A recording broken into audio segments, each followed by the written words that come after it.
Hello दोस्तों, मैं आज आपके लिए लाई हूँ आरबीएससी की बुक कक्षा 7 की सामाजिक विज्ञान। इसमें मैं आपको पाठ के अंत में दिए गए ऑब्जेक्टिव प्रश्नों का आंसर बताऊंगी, जो आपके लिए बहुत ही ज़्यादा हेल्पफुल होंगे। लगभग हर चैप्टर से एक दो ऐसे प्रश्न हैं जो ऑब्जेक्टिव हैं। और आपको पता ही है कि इस बार आरबीएससी की जो पुरानी बुक 2019-20 तक जो चली आ रही थी उनका समावेश किया गया है। अभी वैसे सिलेबस चेंज हो चुका है, लेकिन उस सिलेबस के अकॉर्डिंग ना आकर के पुराने सिलेबस के अकॉर्डिंग आएगा। तो चलिए टाइम वेस्ट ना करते हुए हम क्वेश्चंस देखते हैं। पार्ट एक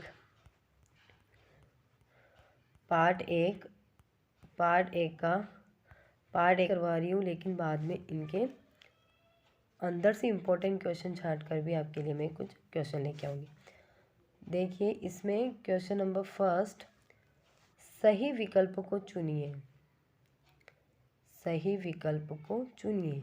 इसमें फर्स्ट है, निम्न में से कौन सी एक प्रमुख प्राकृतिक स्थलाकृति नहीं है।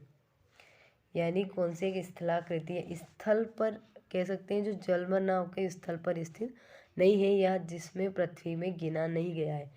तो पर्वत को तो गिना गया ही, पठार भी होता है, मैदान भी होता है, लेकिन जो अधिवास है वो नहीं होता है। तो इसका आंसर हो जाएगा ग। स्थलीय भाग जो तीन तरफ से जल से घिरा हो, वह स्थलीय भाग जो कि तीनों तरफ से जल से घिरा होता है वो क्या कहलाता है? वो कहलाता है प्रायद्वीप। क्या कहलाता है? प्रायद्वीप। और हमारे भारत का जो ये निचला हिस्सा है,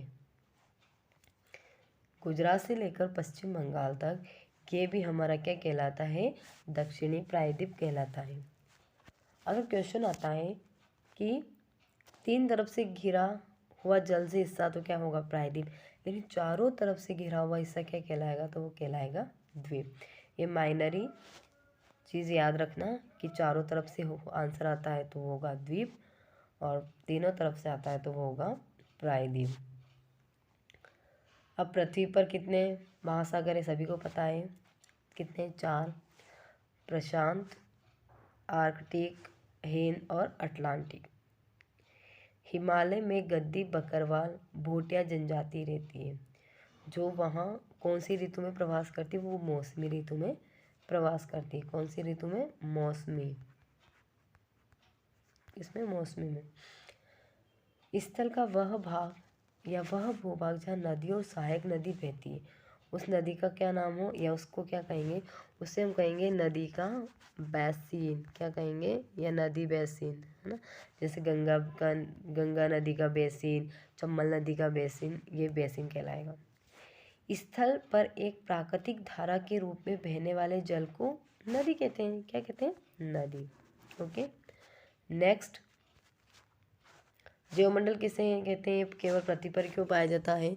तो ये ऑप्शनल है, आप इनको देखो तो देख लेना, वरना आपके लिए ऑब्जेक्टिव क्वेश्चन ज़्यादा सही है। उष्णकटिबंधीय चक्रवातों को संयुक्त राज्य अमेरिका में क्या कहा जाता है? क्या कहा जाता है? तो उन्हें कहा जाएगा हरिकेन। क्या कहा जाएगा? हरिकेन, यानी कि कम। लेकिन हमारे भारत के संदर्भ में पूछा जाता है कि बंगाल की खाड़ी में क्या कहा जाएगा? तो बंगाल की खाड़ी में चक्रवाती कहा जाएगा। वायुयान किस परत में उड़ते हैं? किस में उड़ेंगे? समताप मंडल में। किस में उड़ेंगे? समताप मंडल में। और समताप मंडल में ही ओजोन गैस पाई जाती है। कौन सी गैस पाई जाती है? ओजोन गैस पाई जाती है, जो हमारा किससे बचाव करती है? पराबैंगनी किरणों से हमारा बचाव करती है। अब ये नॉर्मल है, रिक्त स्थान। वायुमंडल में सबसे अधिक मात्रा नाइट्रोजन की होती है। पवन की गति मापने के यंत्र को क्या कहेंगे? एनीमोमीटर। क्या कहेंगे? एनीमोमीटर। एनीमोमीटर। वायुमंडल में रेडियो तरंगों का परावर्तन कौन से मंडल में होता है? तो कौन से मंडल में होता है? बहिर्मंडल से नीचे वाला, यानी कि आंतरिक मंडल में, सॉरी आयन मंडल में, आयन। ग्रीष्म काल में चलने वाली गर्म पवनों को राजस्थान में क्या कहते हैं? आप राजस्थान के स्टूडेंट हैं, क्या कहेंगे? लू। क्या कहते हैं? लू। नेक्स्ट, मौसम जलवायु में क्या अंतर है? मौसम जो अल्पकालीन होता है, जलवायु दीर्घकालीन घटना होती है। वर्षा कितने प्रकार की होती है? ये सारे नॉर्मल है, आप देख लेना इन्हें। जल दिवस कब मनाया जाता है? जल दिवस कब मनाया जाता है? कब मनाया जाता है? जल दिवस मनाया जाता है 22 मार्च को। कब मनाया जाता है? 22 मार्च को। हाँ, अगर आ जाता है पृथ्वी दिवस कब मनाया जाता है? पृथ्वी दिवस कब मनाया जाता है? तो वो मनाया जाता है 22 अप्रैल को। कब मनाया जाता है? 22 अप्रैल को। अगर क्वेश्चन आ जाता है जैव विविधता दिवस, है ना, जैव विविधता दिवस कब मनाया जाता है? तो वो मनाया जाता है 22 मई को। कब मनाया जाता है? 22 मई को। तो आप लाइन से याद रख लेना, 22 बाय डेट तो वही है, लेकिन मार्च, अप्रैल एंड मई, जल दिवस, पृथ्वी और जैव विविधता। ओके, नेक्स्ट, वॉन्जिल किस देश में स्थित है? तो सभी को पता है, सिंपल सा क्वेश्चन है। वॉन्जिल तुर्की में है। किस में है? तुर्की में। ये इसमें सेकंड क्वेश्चन देखना इम्पोर्टेंट है। भारत के मेघालय राज्य में स्थित विश्व में सर्वाधिक वर्षा होती है, किन जगह पर होती है? तो सबको पता है, मासिनराम और चेरापूंजी, जो कहाँ पर है? हमारे भारत के मेघालय में। प्रकृति प्रदत्त जल मानवीय गतिविधि के कारण क्या होता है? बताना कमेंट बॉक्स में। वर्षा का जल जब भूमि के अंदर प्रवेश कर नीचे की कठोर चट्टानों के ऊपर एकत्रित हो जाता है तो उसे क्या कहेंगे? खारे जल को कठोर जल भी कहते हैं। नेक्स्ट, वो आपको मिल जाए। पोल्डर, जो पोल्डर है वो किस देश में पाए जाते हैं? वो किस देश में होता है? नीदरलैंड में। पोल्डर किसे कहते हैं? पोल्डर किसे कहते हैं? कमेंट बॉक्स में बताना। वह भूमि जिस पर फलदार वृक्ष उगाए जाते हैं उसे कहा जाता है? वह भूमि जिस पर फलदार वृक्ष उगाए जाते हैं उसे क्या कहेंगे? उसे हम कहेंगे उद्यान भूमि। क्या कहेंगे? उद्यान भूमि। चारागाह, यहाँ पे जहाँ पे चरवाहों को चराया जाता है। कृषि भूमि, जहाँ कृषि की जाती है। परती भूमि, जो कि थोड़ा टाइम पड़त करके फिर उसमें कृषि की जाती है। नेक्स्ट, जैसे ये देख लीजिए आप, रेगिस्तान। पश्चिमी राजस्थान में मरुस्थल के विस्तार को रोकने के लिए काजरी की स्थापना कहाँ की गई थी? कहाँ की गई थी? तो वो की गई थी जोधपुर में। कहाँ की गई थी? जोधपुर में। मानव क्रियाकलापों और बढ़ती जनसंख्या के संपूर्ण फलस्वरूप संपूर्ण विश्व में उपयोग में परिवर्तन हुए हैं। किसमें परिवर्तन हुए हैं? कृषि योग्य भूमि की गुणवत्ता, उपयोगिता एवं उत्पादकता में कमी आना क्या कहलाता है? ये उन्नयन कहलाता है। क्या कहलाता है? उन्नयन। भारत का सबसे बड़ा महानगर प्रारंभ में 7 द्वीपों पर स्थित था। कौन सा महानगर है वो? मुंबई। कौन सा है? मुंबई सबसे बड़ा है। नेक्स्ट चैप्टर, रसदार फलों वाले वन पाए जाते हैं। जो रसदार फल होते हैं वो वन कहाँ पाए जाते हैं? तो वो वन पाए जाएंगे कहाँ पर? भूमध्य सागरीय वनों में। कहाँ पर? भूमध्य सागरीय। क्यों? क्योंकि यहाँ पे प्रतिदिन कौन सी वर्षा होती है? संवहनीय वर्षा होती है। संवहनीय वर्षा होती है जिसके कारण यहाँ पे फलदार वृक्ष पाए जाते हैं। खेजड़ी बलिदान किससे संबंधित है? तो आपको पता ही है किससे है? वन संरक्षण से। किससे है? वन संरक्षण से संबंधित है। खेजड़ी बलिदान कहाँ पर हुआ था? पता ही होगा, खेजड़ी ले गाँव जोधपुर में। इसकी नेतृत्वकर्ता कौन थी? कौन थी? कौन थी? अमृता देवी, है ना। अभी इनका मैच करना है आपको। ये यहाँ पे महाद्वीप दिए गए हैं और ये घास के मैदान दिए गए हैं। तो किसका कौन सा है, या घास के मैदानों को वहाँ क्या कहा जाता है? तो दक्षिण अमेरिका में कहा जाता है पंपास। क्या कहा जाता है? पंपास। उत्तरी अमेरिका में कहा जाता है प्रेयरी। क्या कहा जाता है? प्रेयरी। ऑस्ट्रेलिया में इनको बोलेंगे डाउन्स। क्या बोलेंगे? डाउन्स। और यूरेशिया में बोलेंगे स्टेपी। क्या बोलेंगे? स्टेपी। यूरेशिया का मतलब है यूरोप और एशिया, दोनों को एक साथ क्या बोला जाता है? यूरेशिया बोला जाता है। ये क्या थे? घास के मैदानों के नाम थे जिसको अलग अलग स्थानों पे अलग अलग। क्वेश्चन नंबर फर्स्ट, थार का मरुस्थल भारत की किस राज्य में स्थित है? किस राज्य में स्थित है? तो ऑप्शन के अकॉर्डिंग तो राजस्थान है, लेकिन आपको याद रखना है कि जो थार का मरुस्थल है वह राजस्थान के 4 राज्यों में स्थित है। कितने में? 4। कौन कौन से? हरियाणा, पंजाब,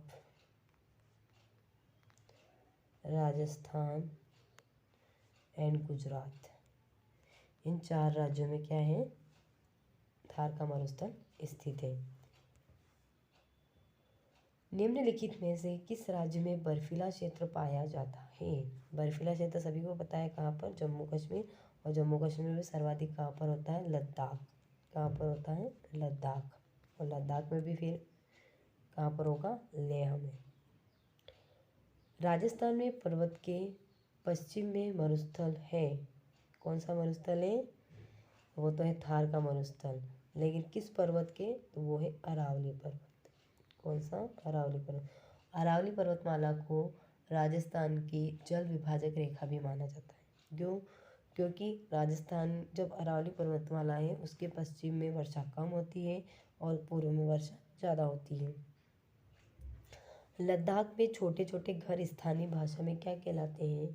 तो वो कहलाते हैं खंगपा। क्या कहलाते हैं? खंगपा। क्या कहलाते हैं? खंगपा। मौसम के परिवर्तन के अनुसार किया जाने वाला प्रवास क्या होता है? ऋतु प्रवास। क्या होता है? ऋतु प्रवास।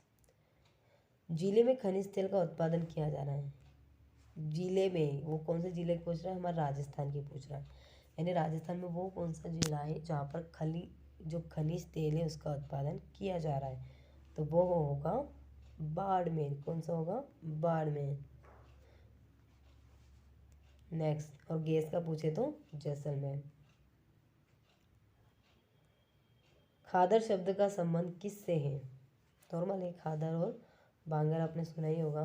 तो खादर का संबंध किससे है? तो वो है, किससे है? बताओ बताओ किससे है? वो है मैदान से। किससे है? मैदान से। निम्नलिखित में से कौन सा एक पश्चिमी तटीय मैदान का भाग नहीं है? पश्चिमी तट यानी जो पश्चिम, 2 तट बनाए गए, एक पश्चिम तट एक पूर्वी तट। तो उसने पूछा है कि जो पश्चिम तट है उसका भाग नहीं है, तो वो होगा कोरोमंडल तट। कोरोमंडल किसका है? ये पूर्वी तट का भाग है। किसका भाग है? पूर्वी तट का भाग है। नेक्स्ट, जो वेम्बानाथ है वो क्या है? एक प्रसिद्ध झील है। क्या है? झील। गंगा यमुना के मैदानों में कौन सी मिट्टी पाई जाती है? जलोढ़ मिट्टी होती है। नदियों द्वारा बिछाई गई पुरानी जलोढ़ मिट्टी को भांगर कहते हैं। ये छोटे छोटे क्वेश्चन है जो आपको याद रखने हैं। जब निम्नलिखित में से जो बात सत्य है वह है, निम्नलिखित में से जो बात सत्य है वह है, मनुष्य स्वभाव से एक सामाजिक प्राणी है। आवश्यकता मनुष्य को सामाजिक प्राणी बनाती है। समाज व्यक्तित्व का विकास करता है। ये सारी चीज़ें क्या हैं? सही है। क्या है?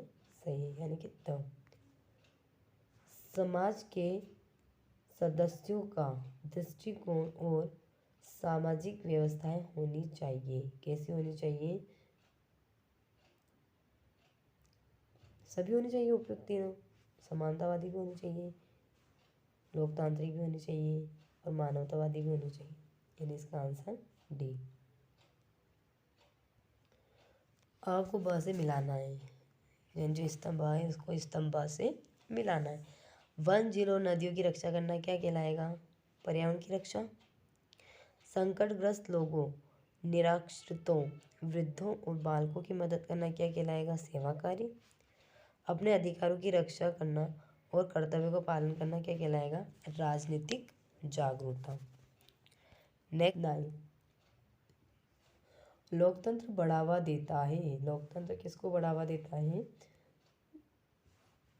समानता को। किसको? समानता को। मत देने का अधिकार है अमीर को, पुरुष को, पढ़े लिखे को या सभी वयस्क नागरिकों को। वयस्क का मतलब है जिनकी उम्र 18 वर्ष हो या उससे ऊपर, वो सभी वयस्क मताधिकार होंगे। मैच करना है अपने प्रतिनिधि चुने जाने का अधिकार, व्यवसाय और उपभोग की स्वतंत्रता, व्यक्ति की प्रतिष्ठा और अवसर की समानता। इनको आप मैच करके मुझे बताना है। 10 का क्वेश्चन नंबर फर्स्ट, बालक का पहला शिक्षक कौन होता है? बालक का पहला शिक्षक कौन होता है? परिवार, विद्यालय, मित्र या माता? तो कौन होता है? माता। कौन होता है? माता। मीराबाई प्रसिद्ध है राजनीति के लिए, शासन के लिए, ईश्वर भक्ति के लिए या इनमें से कोई नहीं? मीराबाई क्यों प्रसिद्ध थी? कृष्ण भक्ति के लिए। कृष्ण एक ईश्वर है तो इसलिए ईश्वर भक्ति के लिए, इसलिए स। नेक्स्ट, भामाशाह योजना में जो परिवार का मुखिया कौन होता है? वो होता है महिला। कौन होता है? महिला। सती प्रथा के विरुद्ध कानून किसने बनवाया, किसने प्रतिबंध लगवाया? तो वो था राजा राममोहन राय। प्रत्येक जिले में महिला थाना और महिला स्कूल केंद्र स्थापित किए गए हैं। ईश्वर चंद्र विद्यासागर ने क्या किसके लिए समर्थन किया था? तो किया था विधवा पुनर्विवाह के लिए। किसके लिए? विधवा पुनर्विवाह के लिए। नेक्स्ट, जब क्षेत्रफल की दृष्टि से राजस्थान का देश में स्थान है पहला। कौन सा स्थान है? पहला, क्योंकि राजस्थान भारत में क्षेत्रफल की दृष्टि से सबसे बड़ा राज्य है। 2011 की जनगणना के अनुसार राजस्थान की साक्षरता कितनी है? तो वो है 66.1%। कितनी है? 66.1%। राज्य में निःशुल्क एवं अनिवार्य शिक्षा का अधिकार अधिनियम 2009 लागू किया गया। कब लागू किया गया? तो वो किया गया 1 अप्रैल 2011 को। कब किया गया? 1 अप्रैल 2011 को। राजस्थान में मेट्रो रेल है उसकी शुरुआत कब हुई थी? तो वो हुई थी जयपुर में हुई थी। कहाँ हुई थी वो पूछा है, सॉरी, तो कहाँ हुई थी? जयपुर में हुई थी। ये भी बता देती कब हुई थी? ये हुई थी 3 जून 2015। कब हुई थी? 3 जून 2015 को। नेक्स्ट, राज्य की सरकार का संवैधानिक मुखिया कौन होता है? जिस तरीके से पूरे देश का संवैधानिक मुखिया कौन होता है? राष्ट्रपति। कौन होता है? राष्ट्रपति। उसी तरह से हर राज्य का संवैधानिक मुखिया होता है, वो कौन होगा? राज्यपाल। कौन होगा? राज्यपाल। राजस्थान विधानसभा की सदस्य संख्या कितनी है? कितनी है? 200। कितनी है? 200। अब बात आती विधानसभा की, अगर 200 है तो लोकसभा की कितनी है? वो होगी 25। राज्यसभा की तो वो होगी 10। नेक्स्ट, राज्य के मतदाता मतदान करते हैं स्थानीय निकाय के चुनाव में, राज्य विधानसभा के चुनाव में, देश की लोकसभा के चुनाव में या तीनों में? तो राज्य के जो मतदाता मतदान करते हैं जिनकी उम्र 18 वर्ष या उससे ऊपर हो चुकी है, वो इन तीनों में ही अपना वोट करते हैं। नेक्स्ट, चैप्टर कल्याण। लोक कल्याणकारी योजनाएं निम्नलिखित में से किससे संबंधित होती हैं? जो लोक कल्याणकारी योजनाएं होती हैं वो किससे संबंधित होती हैं? तो वो होती है भोजन और आवास से, शिक्षा और रोजगार से, स्वास्थ्य सुविधाओं से, उपयुक्त सभी। तो जो लोक कल्याणकारी योजनाएं आती है तीनों से ही संबंधित होती है। भोजन आवास से भी होगी, स्वास्थ्य से भी होगी और शिक्षा और रोजगार से भी होगी। लोक कल्याणकारी सरकार के कर्तव्यों में सम्मिलित है। कौन कौन सम्मिलित है? न्यूनतम जीवन स्तर की गारंटी, सामाजिक सुरक्षा और कल्याण, शिक्षा और रोजगार। तो इसका भी उपयुक्त सभी होगा। नेक्स्ट,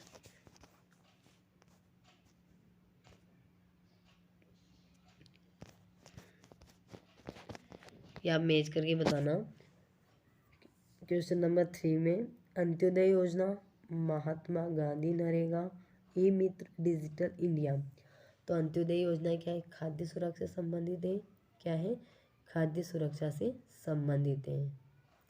महात्मा गांधी नरेगा एक ग्रामीण रोजगार है।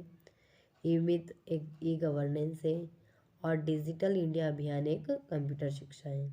इसका हो जाएगा अंत्योदय योजना खाद्य सुरक्षा, महात्मा गांधी ग्रामीण रोजगार, ई मित्र ई गवर्नेंस और डिजिटल इंडिया अभियान कंप्यूटर शिक्षा। नेक्स्ट,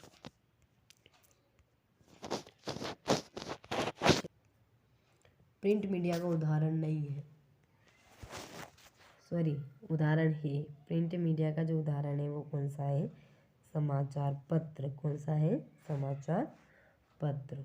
नेक्स्ट, मीडिया का उपयोग होता है केवल सरकार के लिए, सरकार जनता के लिए, केवल जनता के लिए। तो ये सरकार और जनता दोनों के लिए उपयोग होता है किसका? मीडिया का।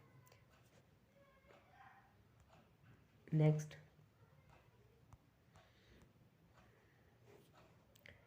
चंपा में कितने संस्कृत अभिलेख मिले हैं? कितने संस्कृत अभिलेख मिले हैं? तो वो मिले हैं 100 से अधिक। कितने मिले हैं? 100 से अधिक। कंबुज के कौन से नरेश ने कुल 326 छंदों के 4 अभिलेख की रचना की? तो वो था यशोवर्मन। उसने 50, 75, 93 और 108 अलग अलग 4 छंदों की रचना की है, जिनका टोटल 326 है। नेक्स्ट, जावा की सबसे लोकप्रिय मूर्ति कौन सी है? तो कौन सी है? तो वो है भटार गुरु। कौन सी है? भटार गुरु। भटार गुरु। भारतीय वर्ण व्यवस्था वर्णित 4 वर्ण आपको याद ही होंगे। कौन कौन से? क्षत्रिय, ब्राह्मण, वैश्य, शूद्र। वयंग क्या है? वयंग एक जावा में छाया नाट्य है। कौन सा है? जावा में लोकप्रिय छाया नाट्य या कह सकते हैं नाटक है। नाटक का एक रूप है। ओके, ये छोटे थे इसलिए मैंने इनके आंसर आपको बता दिए। नेक्स्ट, निम्न प्रश्नों के सही उत्तर कोष्टक में लिखें। जयदेव की कृति का नाम क्या है? तो जयदेव की जो कृति है उसका नाम है गीत गोविंदम। क्या है? गीत गोविंदम। कादम्बरी किसकी है? बाणभट्ट की है। रत्नावली किसकी है? हर्षवर्धन की है। हर्षचरित किसकी है? ये भी बाणभट्ट की है। तो जयदेव की कौन सी है? गीत गोविंदम। दक्षिण भारत का राजवंश है जो दक्षिण भारत में था वो है चालुक्य। कौन है? चालुक्य। नेक्स्ट, हर्ष ने अपनी राजधानी किसे बनाया? तो हर्ष ने अपनी राजधानी बनाया था किसको? कन्नौज को। लेकिन वो रहने वाला कहाँ का था? थानेश्वर। थानेश्वर जो कि कहाँ पर पड़ता है? हरियाणा में। हर्ष की रचनाओं के नाम। हर्ष की कौन कौन सी रचनाएं हैं? नागानंद, नागानंद, रत्नावली और एक प्रियदर्शिका, है ना। ये नागानंद की प्रसिद्ध 3 रचनाएं हुई हैं। नेक्स्ट, बाणभट्ट की प्रमुख बाणभट्ट की 2 रचनाएं थी, कादम्बरी और हर्षचरित। कौन सी है? हर्षचरित। नेक्स्ट, तीसरा क्वेश्चन रह गया। गंगे कोट की उपाधि किसने धारण की? तो ये धारण की थी राजेंद्र प्रथम ने। किसने की थी? राजेंद्र प्रथम ने। राजेंद्र किसने की थी? राजेंद्र प्रथम। नेक्स्ट, चैप्टर नंबर 17 राजस्थान एवं दिल्ली। ये प्राचीर बुर्ज है कहाँ का? कुंभलगढ़ का। इसमें ऑब्जेक्टिव नहीं है, इसमें मिलान करना है, मैच करना है। कान्नड़ देव यानी कि ये शासकों के नाम है और कहाँ से था वो। तो कान्नड़ देव कहाँ था? जालोर का था। हम्मीर देव रणथंभौर का था। महाराणा कुंभा मेवाड़ से और पृथ्वीराज अजमेर से। कान्नड़ देव जालोर, हम्मीर देव रणथंभौर, महाराणा कुंभा मेवाड़, पृथ्वीराज अजमेर। तराइन के प्रथम युद्ध में कौन विजयी हुआ? तो विजय हुआ था पृथ्वी पृथ्वीराज चौहान। कौन सा हुआ था? पृथ्वीराज चौहान। और ये युद्ध हुआ था 1191 ईस्वी में। जब 1192 में जब हुआ तो उसमें कौन विजयी होता है? उसमें होता है पृथ्वीराज हार जाता है, गौरी विजय होता है। नेक्स्ट, मोहम्मद गौरी के बाद सत्ता प्राप्ति के संघर्ष में कौन विजय हुआ? तो वह विजय हुआ था कुतुबुद्दीन ऐबक। कौन हुआ था? कुतुबुद्दीन ऐबक ये विजयी होता है और ये दिल्ली की गद्दी पर बैठ जाता है। अलाउद्दीन खिलजी रणथंभौर पर आक्रमण क्यों करना चाहता है? क्योंकि दिल्ली के पास में था रणथंभौर, एक मेन कारण तो हो गया। सामरिक दृष्टि से इसका बहुत महत्वपूर्ण था। ऐसे एक दो कारण हैं जिसकी वजह से अलाउद्दीन खिलजी जो है रणथंभौर पर आक्रमण करना चाहता था। चैप्टर महाराणा प्रताप के घोड़े का क्या नाम था? महाराणा प्रताप के घोड़े का नाम चेतक था। क्या था? चेतक। लेकिन अगर पूछ लिया जाता है महाराणा प्रताप के हाथी का नाम, क्या हाथी का नाम, तो वो कौन था? राम प्रसाद। क्या था?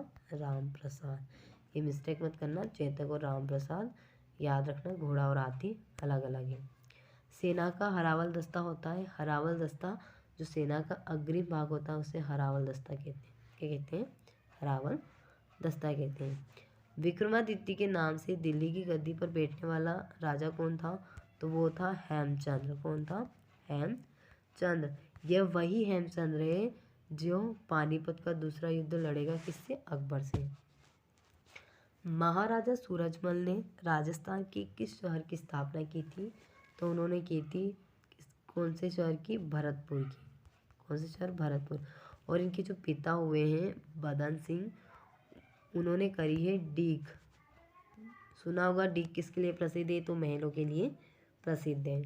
नेक्स्ट, दुर्गादास राठौर जो दुर्गादास राठौर का अंतिम समय कहाँ व्यतीत हुआ? तो इनका अंतिम समय व्यतीत हुआ था उज्जैन। कहाँ हुआ था? उज्जैन। और इनकी जो समाधि है वो कहाँ बनी हुई है? उज्जैन में ही बनी हुई है, शिप्रा नदी के किनारे। कहाँ बनी हुई है? शिप्रा नदी के किनारे। चैप्टर 19 कला एवं स्थापत्य।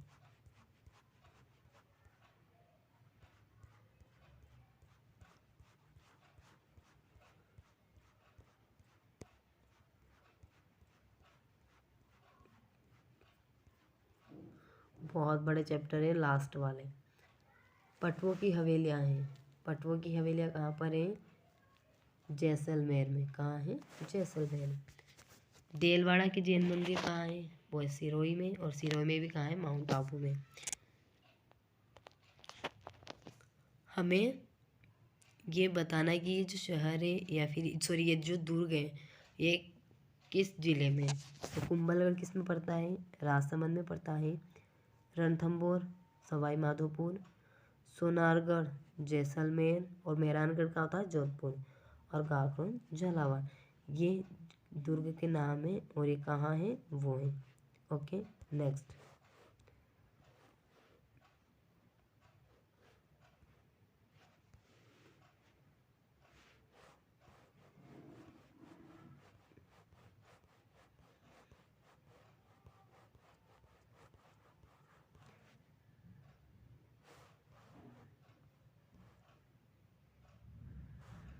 चैप्टर नंबर 20 ननकाना साहिब किस संत का जन्म स्थान है? वह है नानक का, नानक देव का। किसका है? नानक देव नहीं, गुरु नानक का। चैतन्य महाप्रभु का जो संबंध है वो कहाँ से है? वह है बंगाल से। कहाँ से? बंगाल से। नेक्स्ट क्वेश्चन मैच करना है, मिलाना है। कबीर का जन्म कहाँ हुआ था या कहाँ से? वो बनारस। मीराबाई मेड़ता। गुरु नानक तलवंडी जो कि पाकिस्तान में पड़ता था। चैतन्य महाप्रभु बंगाल। नेक्स्ट, इसमें ऑब्जेक्टिव नहीं है, मिलान करना है। कौन सी माता कहाँ है? तो जीण माता कहाँ पर है? सीकर में। कहाँ है? सीकर में। केला देवी करौली, त्रिपुरा सुंदरी बांसवाड़ा, जमवाई माता जयपुर। एंड करणी माता जो है वो कहाँ है, सॉरी बीकानेर में। कहाँ पर है? ये तो नॉर्मल क्वेश्चन है। केला देवी के मेले में कौन सा विशेष नृत्य होता है? कमेंट बॉक्स में बताना। ओके, तो कितने चैप्टर है टोटल इसमें? 21। कितने हैं? 21। तो मैंने आपको आज जो 21 चैप्टर है, कौन सी क्लास के, कक्षा 7 के, मैंने वो आपको ऑब्जेक्टिव जो पार्ट के अंत में है वो बताए हैं। अब मैं आपके लिए नेक्स्ट वीडियो में इसके जो अंदर के मोस्ट क्वेश्चन है वो लेकर आऊँगी। तो प्लीज़ मेरे चैनल को लाइक करें, सॉरी मेरी वीडियो को लाइक करें, चैनल को सब्सक्राइब करें और साथ में ही शेयर करना ना भूलें, जिससे सभी को पता चले कि हाँ ये भी चैनल है कोई यूट्यूब पर जो कि अच्छा